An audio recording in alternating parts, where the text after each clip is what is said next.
Still to come on the show, Jamie Kennedy will be here, and Gavin Rossdale will be here. You know, our first guest from the movies Sin City, Grindhouse, and Rent, among many others. And if you saw her this past weekend, congratulations. You played a key role in making Eagle Eye the #1 movie in the country. Please say hello to Rosario Dawson.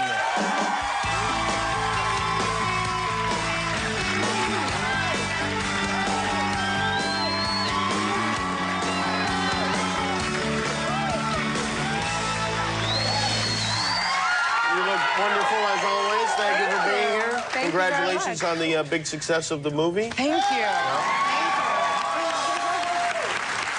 I think it goes to prove that there are a lot of paranoid people in this country looking for something to attach themselves to. Oh, yeah, and I have to say we really capitalize on that. You're not going to walk out any less scared. I think for different reasons, though. The trailer grips you going, this is about terrorism and what's going on, and then it just really turns in a really good way. And I think we're walking out of the movie with wanting to take your battery out of your cell phone and wondering about governmental responsibility and technology and does it work for us or against us. It's not pretty a date intense. movie then, I'm guessing. No, it is very much so. It is very much so. But we put a lot of our information on the internet. We buy everything. We put our social security number, our credit card numbers. We're watched. If you have a security system in your house, they can listen in on you. Like, it does kind of feed into a different kind of paranoia. I think it'll be like Jaws was getting people out of the water. I think it's going to make people a little wary about sort of the internet. I've got to stop appearing nude on my webcam.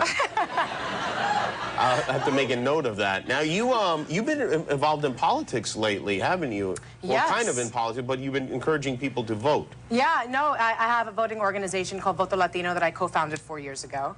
And, it was really amazing. Politics are really, and, people are really interested in them right now. So much so that on the first Friday, actually, when the movie opens, we had a 25% jump in sales on the Saturday afterwards, which just shows the power of the debates. People were staying home and not going to the movies and going to check it out. 50-something million people watched the debate. So you will encourage Latinos who are not registered to vote to register to Voto, as it is. Voto.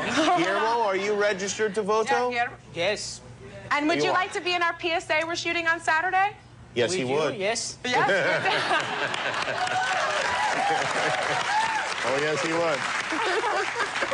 We're shooting our next, we had like a fake telenovela series that we did 4 of that Wilmer Valderrama directed. Oh. And it's like all of us playing like this Latin family on a fake TV show. And we all speak with Spanish accents. And like the big major drama is the fact that he's not registered to vote.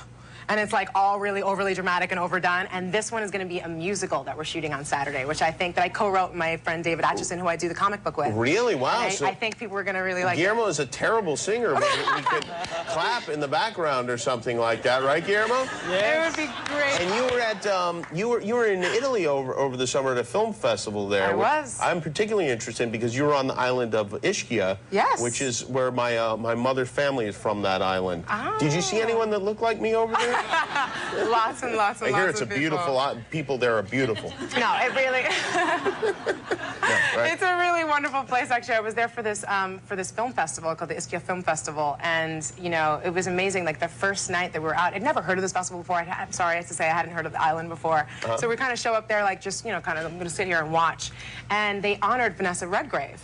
And I was like, for her contribution to film. And it was really amazing. She's there with her daughter, and she's there with her granddaughter. It's awesome. And they go, and now we would also like to represent, another great actor, Dolph Lundgren. And the look on her face was like, what?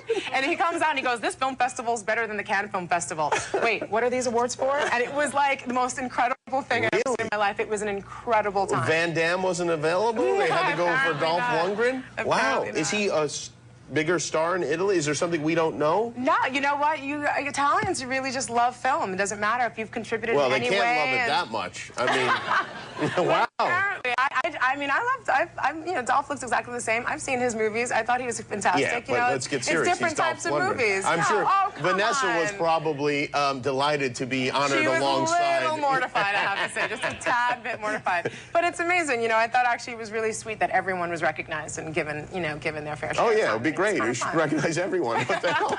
I'm sure they'll give you an award next year. I don't see why not. If Dolph got one, I deserve one. Absolutely. Now in the movie Eagle Eye, you play an OSI agent. Yes. What is the OSI is not real, right? It's Office of Special Investigations. It's part of the Air Force. They're actually kind of separate from the actual Air Force in that they can go and monitor anyone from the secretary all the way down. And it's this, sort of separate organization that just allows them to kind of just keep their eye on the Air Force and make sure they're doing the right thing. And it was just really interesting. I went down to, the Pentagon to visit. I went to Andrews Air Force Base. I welcomed troops back. Like, it was this 3-day crash course, and I walked out going, okay, so my pearl earrings can only be but this many centimeters wide, and my, if I wore this, like, it's really, as much as I'm just wearing a suit in the film, it's very much like military sort of dictated. My hair had to be in a bun. I had to make sure pins weren't sticking out, because when you come out of a Black Hawk, the wind is so strong. If your pins are sticking in a particular way, they can cut you.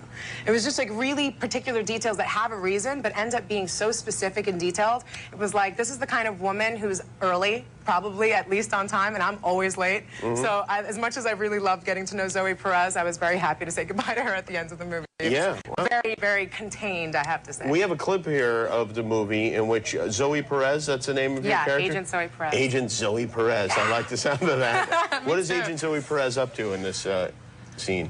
She's talking really fast. I call it stunt acting. When you're cutting between scenes of like helicopters and car chases, you have to talk really fast and you have to move really quickly. So basically it was like Clerks 2 and Kevin Smith. Do it again, faster. So I was like, I was so glad to have had that preparation, because you go in there, so you'll see I say a million words in like 2.5 seconds. Take a look, clip from Eagle Eye. Whoa. OSI? I ordered a freeze on Ethan Shaw's personal effects. What's going on? Orders to sanitize you down from the 2-star. Okay, I'm countermanding. Thank you. I'll take that. Tell your guys to clear out. This scene's part of a federal investigation with national security ramifications. What's your log? Yes, it is. Okay, my name is Agent Perez. You can take this up to your superiors. Clear the room. You have to move out. No gloves. Sir. Get statements from everybody and find out who this 2-star is. I mean, come on. Really? That's Agent Perez for you right there. Rosario Dawson, Eagle Eye is in theaters now. We'll be right back with Jamie Kennedy.